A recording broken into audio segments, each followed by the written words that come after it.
Hello everyone, welcome back to the Bucket Think Tank, and today we're going to talk about Batman issue 46, The Gift Part 2. So when we last left off, we were left to hearing the really interesting, stupid, and rather cruel story of how Booster Gold thought it'd be really cool if he saved Batman's parents, and then had Bruce live his entire life never being Batman, and then when he goes to tell him, Bruce destroys Skeets, so there's no way for them to go back in time.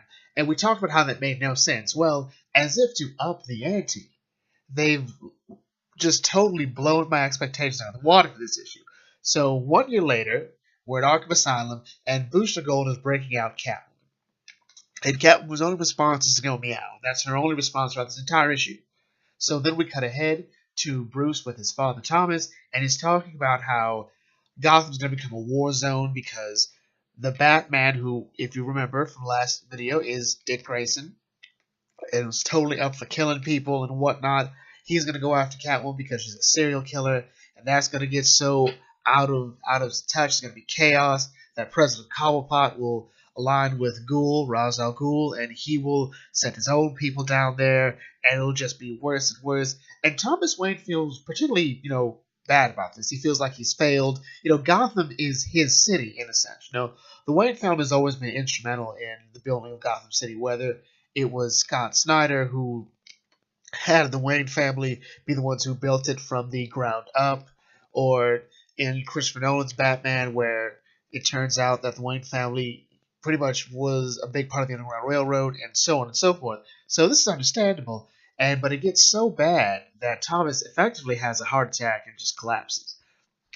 And then we cut ahead to Booster Gold and Selina Kyle, and he talks about, I'm a big Batman fan, I know all the Batman stories, and I figured that the best way to fix this is with you, because a while back, in a different story, Poison Ivy almost took over the world, but luckily, Batman found Harley, and Harley was able to get Ivy to calm down. We're going to do that with you. We're going to have you be Catwoman, and you're going to go down there, and he's going to see he loves you, and we're all going to be fine. We're all going to be fine. He finds a way, and all you have is love, and love is here to stay. And then he'll see that here he can't, but there he can, and he has to, or he will.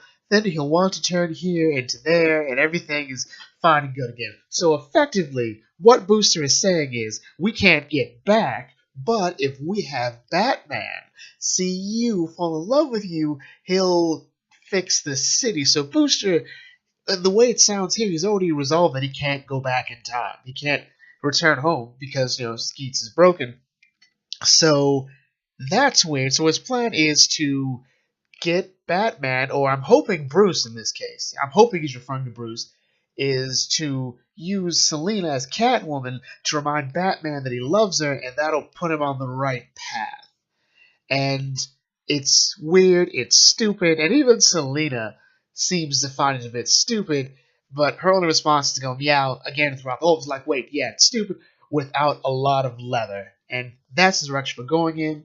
And then we cut to something really interesting, which is, Bruce and presumably the hospital church, a nice little area where, family members can go to pray, before or after surgery for a loved one and whatnot. And he's talking about, I try not to ask for much because, I'm rich, and all I really want is my father. I need my father. I need him to come out of this okay. And he's sort of begging. Well, he's not sort of, he is begging. And this makes sense. This is very in line with Bruce's character. Not only is his father have a heart attack, but if this is true, that, Bruce had these memories, and that he knows that this isn't where he's really supposed to be, but he's not, that he's choosing to stay here, it would make sense he would make this deal. It reminds me almost a bit of the scene from Mask of the Phantasm when Bruce is talking to his parents' grave, or sometimes his parents' picture. It's an interesting thing, but I think it sort of speaks again the heart of this story.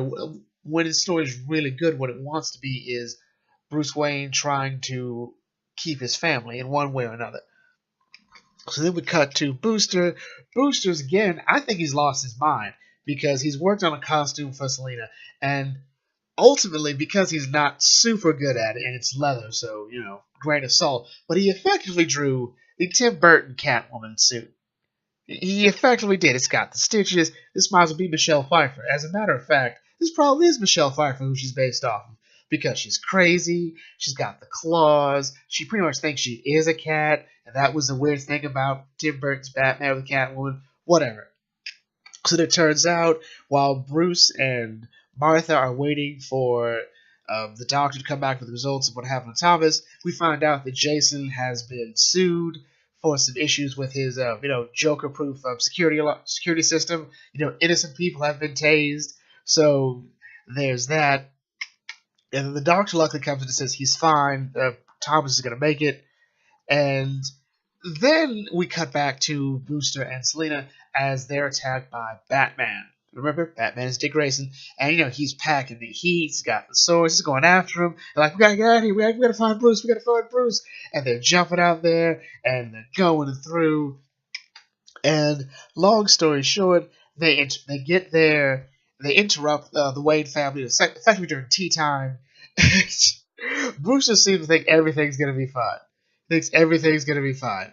And then Selina shows up, and she slits Alfred's throat. And then Thomas cuts in front saying, that he's the one that closed the orphanage. And he did the work that put her away, and he paid for her cell. And it said, take me, leave my son, just go. And Selina responds. She jumps on him, kills him, and then she is shot by Batman.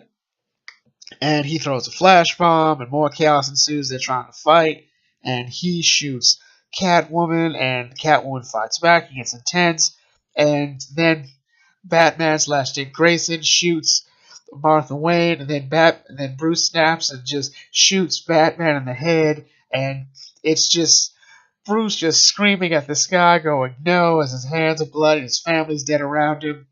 And Bruce is like, did I do it? I bet I did. I'm a hero. I always do it. I have to do it. I saved the world. And that's how the comic ends. And I'm like, what is this? What is going on? This was crazy. This was honestly crazy. And I'm trying to figure out what's going on here. And it's just pure madness in a world where Bruce's family is allowed to live. He just can't catch a break. If they don't die there, they'll either, if we go by what we've seen so far, they'll become overprotective, overbearing parents, going by Grant Morrison's line, and Bruce will be a total screw-up. We'll go to the Flashpoint universe where Bruce Wayne dies, and Thomas becomes Batman, Martha becomes the Joker, or then we go here, where everything is terrible. There are Jokers going around, Selina Kyle's a serial killer, and Batman is Dick Grayson going around thinking he's the Punisher. And real quick question, why is Dick Grayson Batman? I'm not saying I don't get why Dick Grayson's not a vigilante, but why is he Batman? Bruce became Batman because, well, in some universes he feared bats. Other times he didn't know where he'd be, and then a bat came by I shall become a bat. Why is Dick Grayson a bat? The name Nightwing is a Kryptonian myth, so yeah, whatever. But why bat? That's never explained. Also, what is with Selina constantly meowing all the time? Is she supposed to just be an insane serial killer, which seems to be the case here? But whatever. I don't know what's going on here. Are we really in a different? How do we get out of this? I'm trying to figure out how does this resolve itself. Is the only reason Bruce is going to go bad is because everything here is dead? And how is he going to look at Selina the same way again? I went to a timeline where you killed my father. And is Booster Gold going to be allowed back in the Batcave or the Justice League after what's happened here? In Action Comics, they did something similar to this, but that was totally different because Superman had to leave. And he had to leave a totally altered timeline behind, but that one also knew about his actual family. That was more interesting and more compelling. That also Booster Gold did. So again, why has Booster Gold learned a lesson? Because Booster Gold is apparently really stupid and a really terrible person. But with that in mind, we're going to bring the video to a close here. If you read this issue, leave your thoughts in the comment section. If you have any thoughts about it, leave those down in the comment section too. And I will catch you all later. This is the Bug Think Tank signing out. May your fandom serve you well.